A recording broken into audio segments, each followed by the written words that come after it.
ಅದು ಕಲ್ಯಾಣ ಕರ್ನಾಟಕ ಭಾಗದ ಅತ್ಯಂತ ದೊಡ್ಡ ಜಾತ್ರೆಗಳಲ್ಲಿ ಒಂದು. ಆ ಜಾತ್ರೆಗೆ ಲಕ್ಷಾಂತರ ಸಂಖ್ಯೆಯಲ್ಲಿ ಜನರು ಕೂಡ ಆಗಮಿಸುತ್ತಾರೆ. ಹಾಗಾದ್ರೆ ಯಾವುದಾ ಜಾತ್ರೆ, ರಥೋತ್ಸವ ಹೇಗಿತ್ತು, ಎಲ್ಲಿದೆ ಅದರ ಝಲಕ್.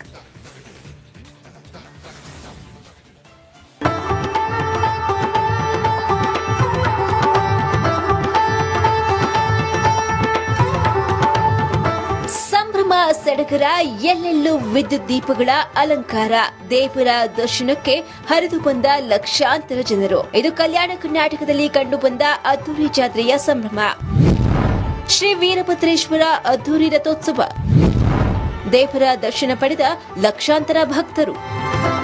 ಬೀದರ್ನ ಹುಮಾನಾಬಾ ಶ್ರೀ ವೀರಭದ್ರೇಶ್ವರ ಜಾತ್ರೆಗೆ ಭಕ್ತ ಸಾಗರವೇ ಹರಿದು ಬಂದಿತ್ತು. ಕಲ್ಯಾಣ ಕರ್ನಾಟಕ ಭಾಗದ ಐತಿಹಾಸಿಕ ಜಾತ್ರೆ ಇದು. ನೆರೆಯ ತೆಲಂಗಾಣ ಮತ್ತು ಮಹಾರಾಷ್ಟ್ರದಿಂದಲೂ ಅಪಾರ ಸಂಖ್ಯೆಯಲ್ಲಿ ಭಕ್ತರು ಆಗಮಿಸಿದ್ರು. ಆರಾಧ್ಯ ದೈವ ಶ್ರೀ ವೀರಭದ್ರೇಶ್ವರ ದರ್ಶನ ಪಡೆದು ಪುನೀತರಾದ್ರು.